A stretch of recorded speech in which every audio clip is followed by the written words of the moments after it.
biggest comeback of the season. How important is that for you, just given all of the context of what's going forward? It's huge, man. It was a huge shot in the arm, the way we were able to continue to scratch, claw, fight, compete. It was some tough, depressing moments in that first half, but, as they were building their lead. But the big thing we kept stressing was just we can't stop competing, we can't stop defending. Continue to try to hold them to one possession when we can and get it and play fast, play downhill. And the guys never got discouraged. They had that look of frustration, but it wasn't a look of defeatedness on their faces. Everybody just wanted to stay encouraged, and as my staff, they're awesome.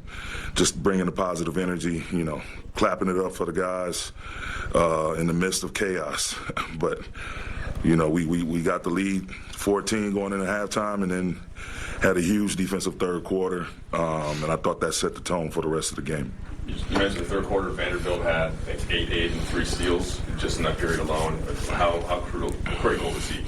Man, his defense on Luka, his activity, his energy, him getting us extra possessions, him getting big defensive rebounds, Dennis's activity as well.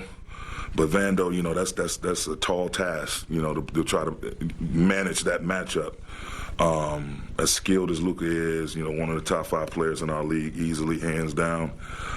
He was up for the challenge. He took the challenge and just tried to make it as difficult as possible for him. And that's why he's here, to create havoc with his energy and his efforts, and his size and athleticism, his quickness, all of that was on full display tonight. Darvin, how's Brown? He's good. He's our medical people are looking at him right now. He'll get reevaluated again in the morning, and so once we get some type of official word tomorrow, we'll go from there. But as of right now, he's good. Did you hear him say that he had heard something pop? That was kind of. No, I didn't hear that. I didn't hear him say that at all. So. You guys are down 27 at that point. I think Dallas is like plus 40 from the three-point line. Normally, it would take some shooting to get back into the game. Just a little bit. Yeah. You guys only got just a little bit. Yeah. How did you guys turn this game? I just think we walked them down, man, with our aggressiveness. Again, going to the basket, really living in the paint, forcing them, to play a more physical game than they probably wanted to. AD was phenomenal. Brian had his stretches phenomenal. It just and that was the thing. You look at the stats, and we only make 6 threes. They make 20, and we still come up with the W.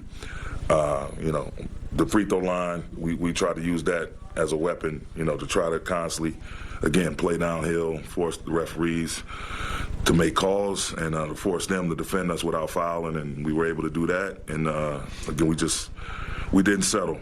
We did not settle. So 62 points in the paint is huge, and I think that was one of the ways. And we played faster. We began to play a lot faster. Darvin, thinking to that, AD had 2 huge buckets down the stretch, and then the turnaround jumper after he's screaming, I'm a bucket.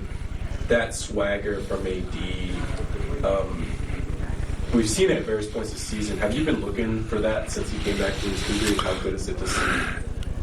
Absolutely, it's great to see. I know he's having fun again, playing pain-free, and that's when you see it, when he's really emotionally, spiritually involved in the game, not just physically. And we tried to ride him a little bit, and feed him, calling his number continuously, and he delivered. And he just changing shots, defensively, rebounding, getting out, really going to his spots, knowing what he wanted to get out of each offensive possession. It was huge. He was Wilt Davis, as I like to nickname him. Wilt Davis was on full display today.